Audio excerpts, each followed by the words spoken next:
ada malaikat raqib dan atid. Kita tidak bisa lepas dari pengawasan dua malaikat ini selama kita hidup di dunia. Tidak ada yang tersembunyi. Ma yalfizu min qaulin illa ladaihi raqibun atid.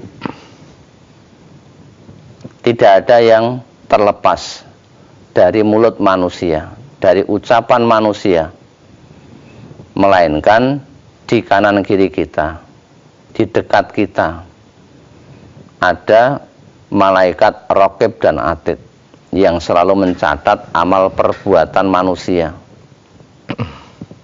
apakah itu perbuatan yang baik atau perbuatan yang buruk, sehingga kita akan selalu berhati-hati.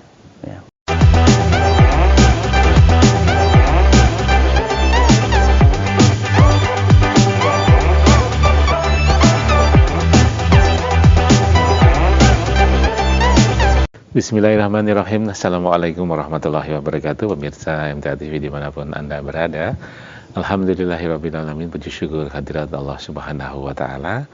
Pagi ini kembali kita bisa bertemu bersua atas ridha Allah subhanahu wa ta'ala pula.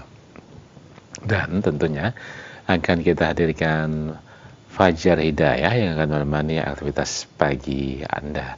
Aktivitas awal kita mulai dengan kegiatan Fajar Hidayah tentunya hingga pukul 6 nanti.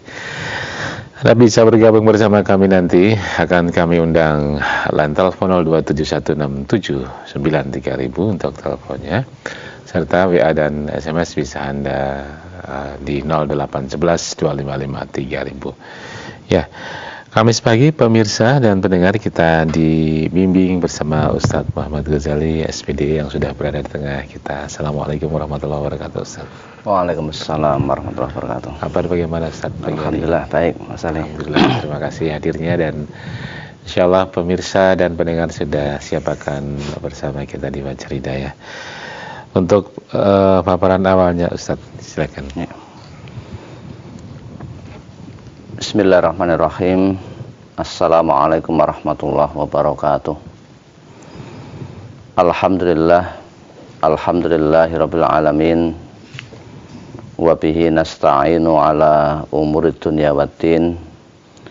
Asyhadu an la ilaha illallah wahdahu la syarikalah wa asyhadu anna Muhammadan abduhu wa rasuluh. Allahumma salli wa sallim wa barik ala Muhammad wa ala alihi wa sahbihi ajma'in. Qala Allah Ta'ala fi kitabihil karim, a'udzu billahi minasyaitonir rajim. Ya ayyuhalladzina amanu taqullaha haqqa tuqatih wa la tamutunna illa wa antum muslimun. Wa qala Rasulullah sallallahu alaihi wasallam, ittaqillaha haitsu ma kunta wa atbi'is sayyi'atal hasanata tamhuha wa khaliqin nas bi khuluqin hasanin.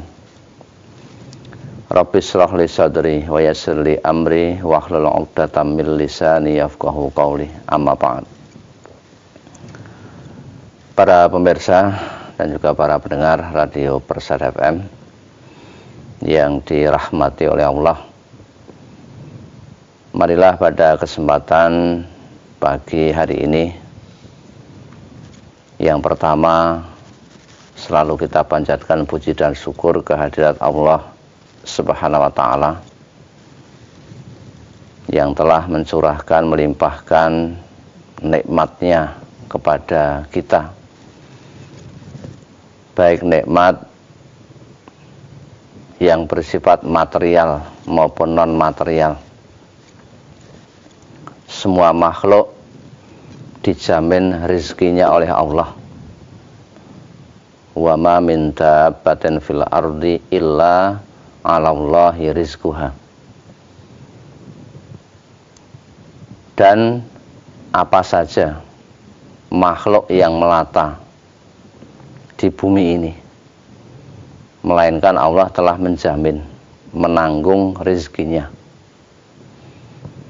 sehingga tidak ada makhluk yang di dunia ini yang kelaparan, ya.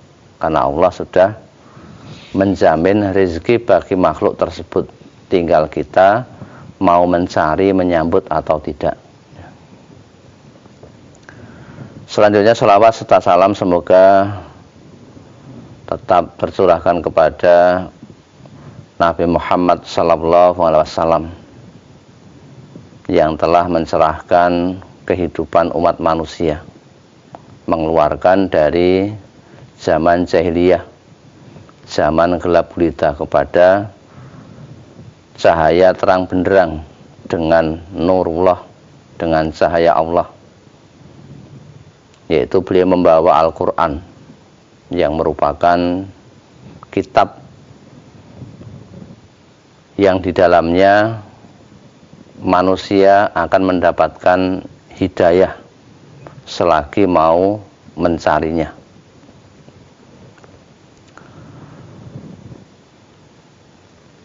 Allah Subhanahu wa ta'ala berfirman pada surat Al-A'raf ayat 96, A'udzu billahi minasyaitonir rajim. Walau anna ahlal qura amanu wattaqau la fatahna 'alaihim barakatim minas sama'i wal ard walakin kadzdzabu fa akhadnahum bima kanu yaksibun. Di ayat ini Allah berfirman, seandainya penduduk suatu negeri, penduduk suatu daerah bisa bersikap regional, nasional maupun internasional, selama penduduknya beriman dan bertakwa, ini merupakan syarat mutlak yang diberikan oleh Allah. Kalau penduduknya imannya baik, takwanya baik, Allah menjamin la fatahna 'alaihim, Allah akan mencurahkan, akan membukakan atau melimpahkan kepada mereka yang beriman dan bertakwa. Itu di mana saja berlaku, ya. Apakah itu di suatu desa atau mungkin pada tataran yang kecil di rumah tangga atau di RT, kelurahan, kecamatan, kabupaten, provinsi, negara. Selama mereka yang menghuni itu, orang-orang yang di dalamnya itu betul-betul beriman kepada Allah, kemudian setelah beriman dia bertakwa, setelah dia yakin akan adanya rukun iman yang 6, yakin betul akan adanya Allah, bahwa kita di dunia ini yang menciptakan adalah Allah, yang memberikan kehidupan adalah Allah, kemudian beriman kepada malaikat, pembantu-pembantu Allah. Ada malaikat Jibril, Mikail, Israel, Israfil, Munkar, Nakir, kemudian ada Malik, ada Ridwan. Itu semuanya pembantu-pembantu Allah. Itu harus kita imani. Sebagai contoh misalnya ada malaikat Raqib dan Atid.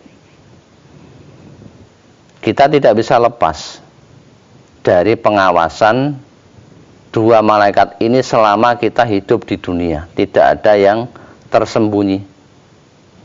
Ma yalfizu min qaulin illa ladaihi raqibun atid.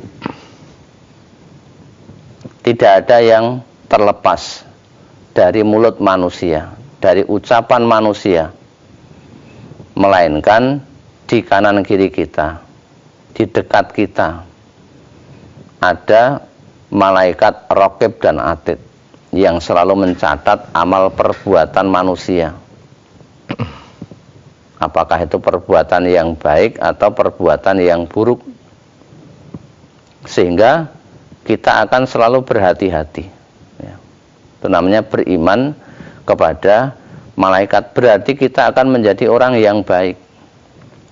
Tidak akan melakukan tindak pelanggaran.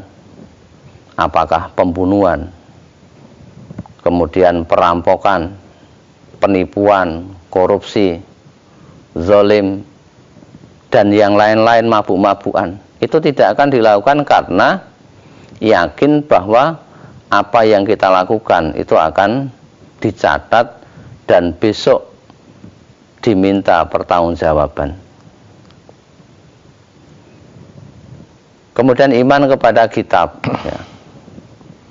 Selama kita berpegang kepada Al-Quran, berpegang kepada As-Sunnah, ya, kitabullah, yaitu kitab Al-Quran, pasti kita akan mendapatkan petunjuk. Inna hadzal Qur'an yahdi lillati hiya aqwam, sesuai dengan doa yang setiap hari kita panjatkan kepada Allah, yaitu kita berdoa, ihdinas siratal mustaqim, ya Allah tunjukkanlah kepada kami jalan yang lurus, jalan yang akan membawa kepada keselamatan. Itu semuanya ada di dalam Al-Quran. Lalu kita yakin beriman kepada Al-Quran, berarti kita akan mau untuk membuka, mau membaca, kemudian kita pahami, kemudian kita amalkan dalam kehidupan sehari-hari. Itu dijamin akan menjadi orang yang baik, bukan menjadi orang yang dimurkai oleh Allah. Kemudian berikutnya beriman kepada Rasul. Rasul sebagai utusan Allah, pembawa risalah dari Allah, membawa Al-Quran, menyampaikan kepada umatnya, menjelaskan. Ya. Jadi Rasul itu membacakan kepada mereka, yatlu alaihim ayatihi wa yuzakkihim wa yu'allimuhumul kitab wal hikmah. Jadi Rasul itu membacakan kepada umat manusia kitab Al-Quran. Dengan kitab Al-Quran tadi, wa yuzakkihim, akan mensucikan, membersihkan mereka dari perbuatan-perbuatan yang tidak baik. Kemudian wa yu'allimuhumul kitab wal hikmah, mengajarkan kepada mereka Al-Quran dan juga hadis, ya. Yang sebelumnya manusia, wa in kanu min qablu lafi dhalalim mubin, yang sebelumnya manusia dalam keadaan kesesatan yang nyata. Ini dengan adanya Rasul menjadi sang pencerah yang mencerahkan kehidupan manusia, disinari dengan nurullah, dengan cahaya Allah, yaitu Al-Quran. Kemudian iman kepada hari akhir, nah, bahwa hari akhir itu pasti akan datang. Inna sa'ata atiyatun akadu ukhfiha litujza kullu nafsim bima tas'a. Ketahuilah, inna sa'ata, sesungguhnya hari kiamat itu atiyatun, pasti akan datang, pasti akan tiba. Akadu ukhfiha, aku menyembunyikan, aku merahasiakan tentang kedatangannya. Tidak ada orang yang tahu tentang kapan terjadinya hari kiamat. Nabi sendiri ketika ditanya tentang as-sa'ah, hari kiamat, beliau tidak bisa menjawab karena memang tidak diberitahu oleh Allah. Ketika saat malaikat Jibril ini bertanya, yas'alunaka 'anis sa'ah, malaikat bertanya kepada Nabi tentang kapan datangnya hari kiamat. Nabi menjawab, mal mas'ulu anha bi'a'lama minas sa'il. Bukankah orang yang bertanya itu lebih mengetahui daripada yang ditanya? Karena Nabi ngerti bahwa yang bertanya itu adalah malaikat Jibril untuk mengajarkan kepada sahabat-sahabat Nabi tentang beberapa ilmu. Kenapa dirahasiakan? Akadu ukhfiha litujza kullu nafsim bima tas'a, agar mereka itu mendapatkan balasan dari apa yang ia usahakan sewaktu hidup di dunia. Artinya apa? Bahwa segala perbuatan manusia itu besok akan diminta tanggung jawab. Summa latus alunna yauma idzina 'anil na'im. Sungguh pasti manusia itu akan ditanya tentang dulu ketika hidup di dunia apa yang ia megah-megahkan. Itu hikmah beriman kepada hari akhir. Kemudian iman kepada qadha dan qadar, iman kepada takdir Allah. Allah memiliki qadha dan qadar, memiliki ketentuan, keputusan yang diberikan oleh Allah. Manusia mau tidak mau ya harus menerima ketentuan itu. Jangan sampai dia mengeluh atau berputus asa atau menyalahkan Allah. Kalau Allah berkehendak, tidak ada manusia yang bisa menghalangi. Maka takdir itu ya kita imani, kita yakini. Jangan sampai kita menjadi orang yang gampang stres gara-gara tidak mau menerima takdir. Supaya kita menjadi orang yang seimbang, ya, stabil. Jadi kalau kita mau beriman kepada Allah, ya, iman kepada rukun iman, ini pasti manusia akan menjadi baik. Nah, semuanya tadi yang namanya rukun iman, semuanya itu adalah berbentuk keyakinan, kepercayaan, yakin betul akan adanya yang 6 tadi, kemudian diamalkan dalam bentuk perbuatan, dinyatakan dalam perbuatan sehari-hari, mulai dari bangun tidur sampai akan tidur kembali, diwarnai dengan hal-hal yang baik. Itu namanya bertakwa, melaksanakan apa yang diperintahkan oleh Allah, menjauhi dari apa yang dilarang. Pasti kalau itu dilakukan, Allah akan melimpahkan berkah yang banyak, barokatin, ini jamak. Jadi banyak berkah yang diberikan kepada orang-orang yang beriman dan bertakwa. Tapi sayangnya, walakin kazzabu, banyak manusia yang mendustakan, alias mereka tidak mau beriman dan tidak mau bertakwa, walaupun dia mengaku sebagai orang Islam. Di Indonesia ini jumlah penduduknya mayoritas, ya, dari 280 juta mungkin sekarang, 80%-nya atau bahkan lebih itu mereka beragama Islam. Tetapi yang menjadi pertanyaan, apakah mereka yang orang Islam tadi betul-betul beriman dan bertakwa? Kalau yang 80% ini beriman dan bertakwa, pasti Allah akan mencurahkan, melimpahkan berkah, banyak kebaikan-kebaikan yang diberikan oleh Allah. Tetapi yang kita lihat kenyataannya adalah banyak siksaan, banyak musibah yang menimpa. Ini disebabkan karena apa ya? Karena perbuatan manusia itu sendiri.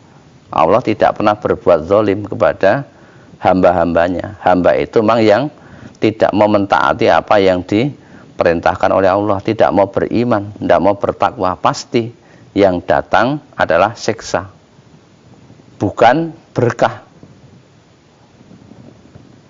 Maka tentunya ayat ini perlu kita perhatikan, ya.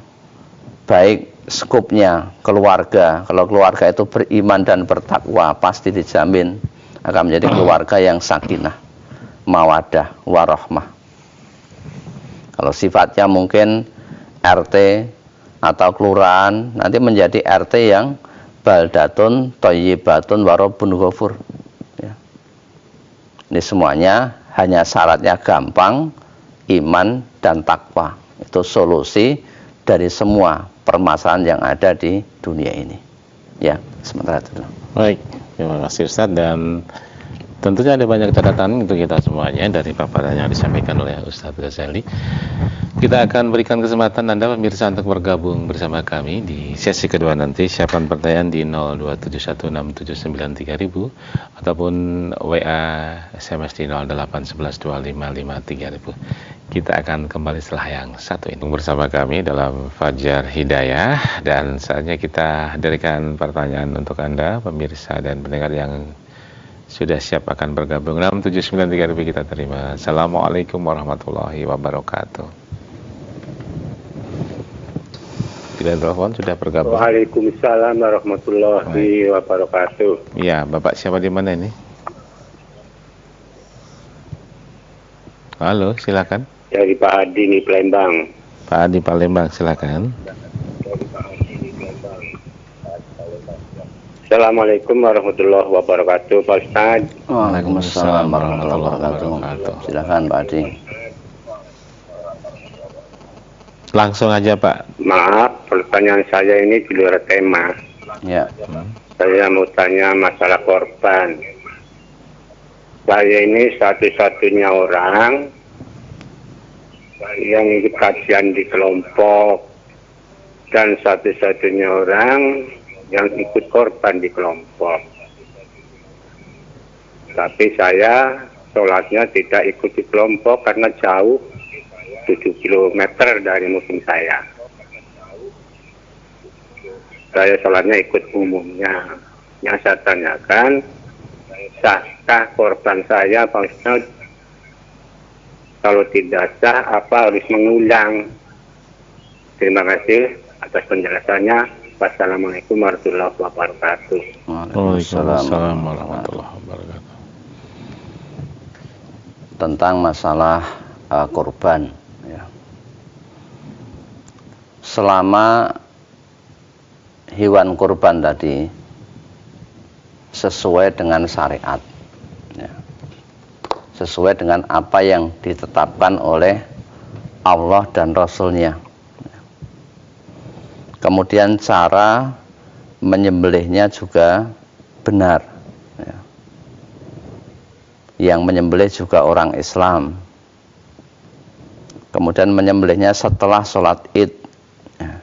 Insya Allah kurbannya sah, ya. Tidak masalah, ya.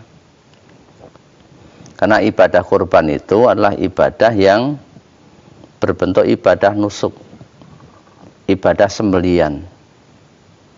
Kita tujukan kepada Allah niatnya, bukan karena manusia, tetapi betul-betul karena mengharapkan ridha dari Allah, tidak karena riak. Kalau riak ya berarti amalnya akan hapus, ya. Seperti batu licin yang di atasnya ada tanah, kemudian tertimpa hujan yang lebat, maka tanahnya tadi digambarkan seperti pahala, akan hilang, akan menjadi bersih, tidak berpahala karena dimakan oleh atau dirusak dengan perbuatan riya tadi. Selama sesuai dengan tuntunan, ya, dari Allah dan Rasul-Nya, ya insya Allah korbannya tadi sah. Ya, demikian. Ya. Baik.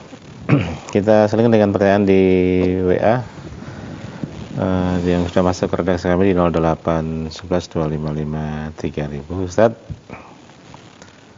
dari Mboyono, simpatisan MTA Mataram, Seputih Mataram. Ustaz ingin tanya, dalil orang yang menyembelih hewan kurban orangnya harus sholat, apabila tidak sholat maka korbannya batal. Itu yang bagaimana dalilnya Ustaz? Kalau perintah korban baca nama Allah waktu motong makan daging korban ada pada Quran surat 22 ayat 28 dan 36, kemudian 108 ayat 2. Kalau enggak keliru demikian, mohon tausiahnya Ustaz. Ya, bisa kita lihat di surat Al-An'am ayat 121.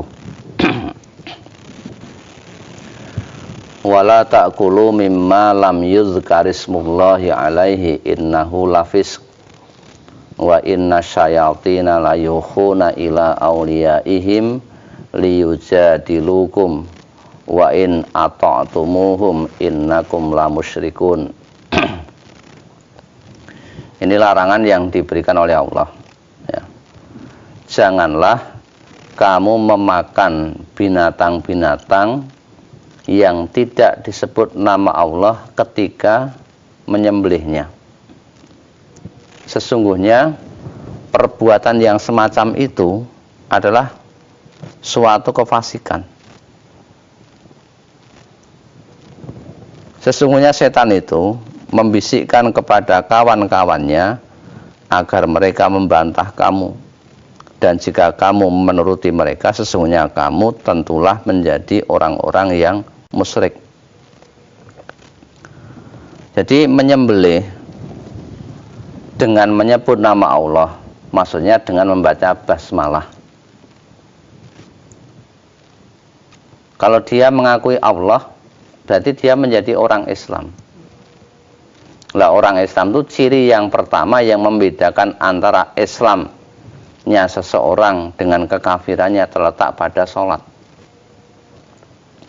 Kalau dia tidak sholat, berarti ya bukan termasuk bagian daripada orang Islam. Walaupun pengakuannya saya Islam.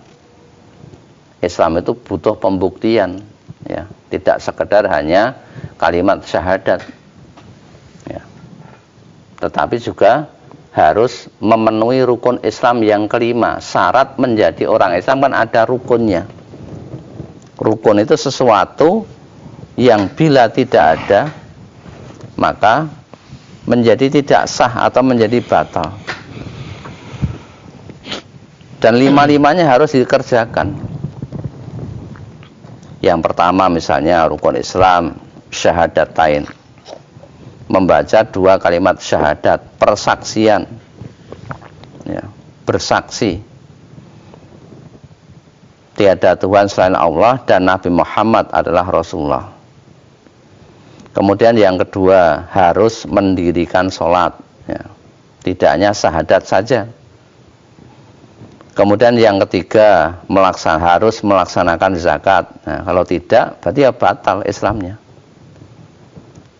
Yang keempat berpuasa pada bulan Ramadan. Ini juga harus dikerjakan. Jangan hanya mau syahadat saja tapi puasanya tidak mau. Maunya syahadat, zakatnya tidak mau. Maunya syahadat, sholatnya tidak mau. Itu bukan bagian daripada orang Islam. Bahkan Nabi kita pernah menyampaikan seperti itu, bahwa yang membedakan antara Islamnya seseorang dengan kekafiran adalah tarkus sholat, meninggalkan sholat. Maka kalau kita menyebut orang Islam, ya pasti dia akan sholat. Termasuk tadi ketika menyembelih hewan kurban, kan harus membaca basmalah. Dia orang kafir, tapi membaca basmalah ya tidak sah, karena dia tidak yakin, tidak percaya kepada Allah, hanya ada di ucapannya saja, tidak sampai kepada hatinya, karena hakikatnya dia tidak yakin, tidak percaya. Maka kalau hewan itu disembelih tidak disebut nama Allah, ya maka sembelihannya menjadi termasuk tidak sah, bahkan perbuatannya termasuk perbuatan yang fasik. Ya, sementara itu. Baik, kita buka lagi di 6793 untuk line telepon. Ada siapa? Assalamualaikum warahmatullahi wabarakatuh. Halo, sudah masuk. Waalaikumsalam warahmatullahi wabarakatuh. Baik, dengan siapa di mana ini? Waalaikumsalam Assalamualaikum warahmatullahi wabarakatuh, Ustaz. Waalaikumsalam warahmatullahi wabarakatuh. Dengan Bapak siapa nih? Bapak Mustafa dari Oku Selatan. Ya. Pak, silakan. Mohon jelaskan surah Al-Baqarah ayat 76. Gimana? Al-Baqarah Yang ayat berbunyi, A'udzubillahi minasyaitonir rajim.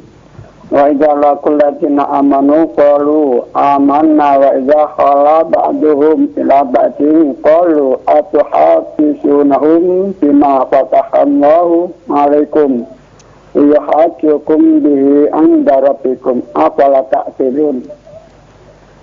Artinya, dan apabila mereka berjumpa dengan orang-orang beriman, mereka berkata, kami telah beriman. Tetapi apabila kembali kepada sesamanya, mereka bertanya, apakah akan kamu ceritakan kepada mereka apa yang telah diterangkan Allah kepadamu, sehingga mereka dapat menyanggah ataupun membantah kamu di hadapan Tuhanmu. Tidakkah kamu mengerti? Yang saya tanyakan Pak Ustaz dari kalimat yang tengah itu, tetapi apabila kembali kepada sesamanya, mereka bertanya. Nah, mereka ini mereka siapa dan bertanya kepada siapa? Apakah akan kamu ceritakan kepada mereka apa yang telah diterangkan Allah kepadamu, sehingga mereka dapat membantah kamu di hadapan Tuhanmu? Tidakkah kamu mengerti? Yang saya tanyakan yaitu siapa yang tidak mengerti akan bertanya itu. Mohon tausiahnya Pak Ustaz. Sekian yang saya sampaikan. Assalamualaikum warahmatullahi wabarakatuh. Waalaikumsalam warahmatullahi wabarakatuh. Ya, dari surat Al-Baqarah ayat 76. Tadi sudah dibacakan, wa iza laqul ladzina amanu qalu amanna. Wa idza khala ba'dzuhum ila ba'dzin qalu atuhadditsunahum bima fatahallahu 'alaikum liyuhajjukum bihi 'inda rabbikum afala ta'qilun. Dan apabila mereka berjumpa dengan orang-orang yang beriman, mereka berkata, kami pun telah beriman.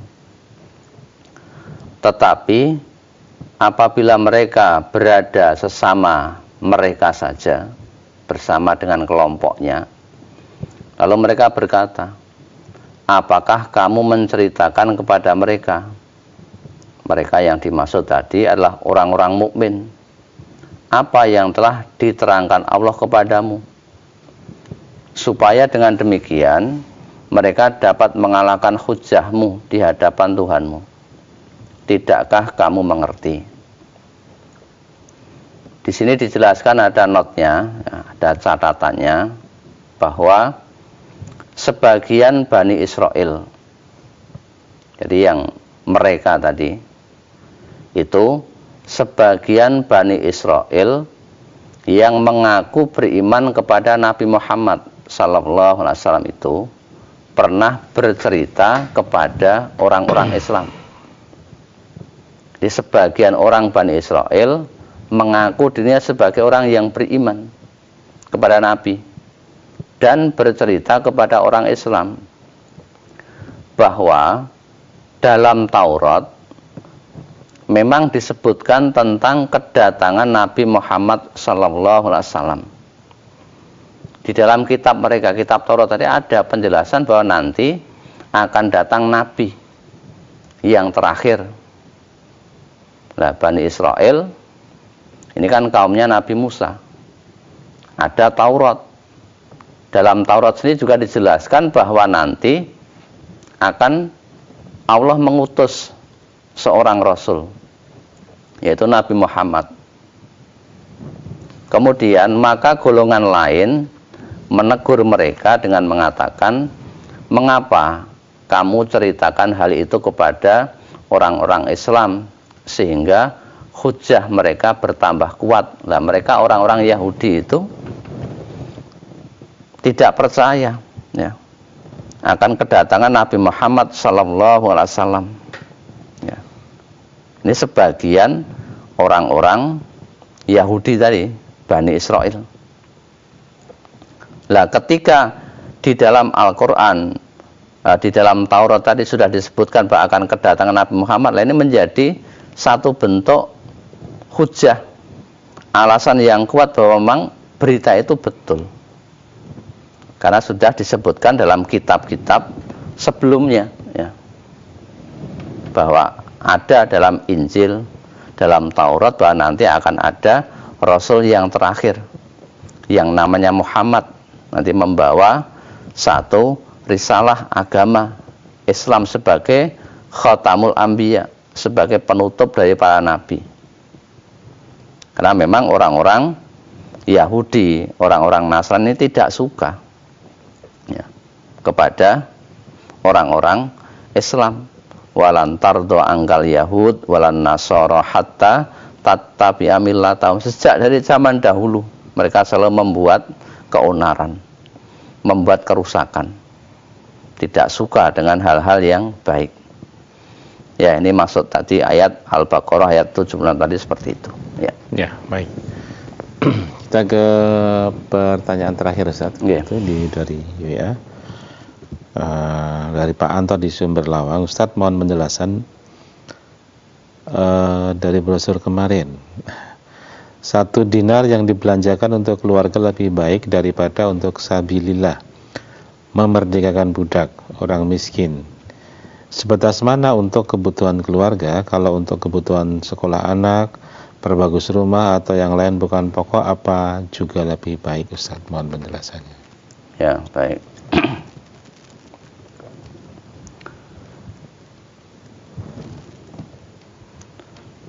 Jadi 1 dinar, ya, kita lihat dulu hadisnya.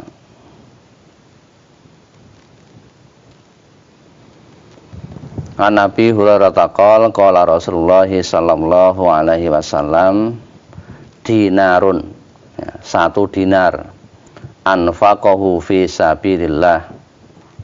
1 dinar ini kita infakkan di jalan Allah.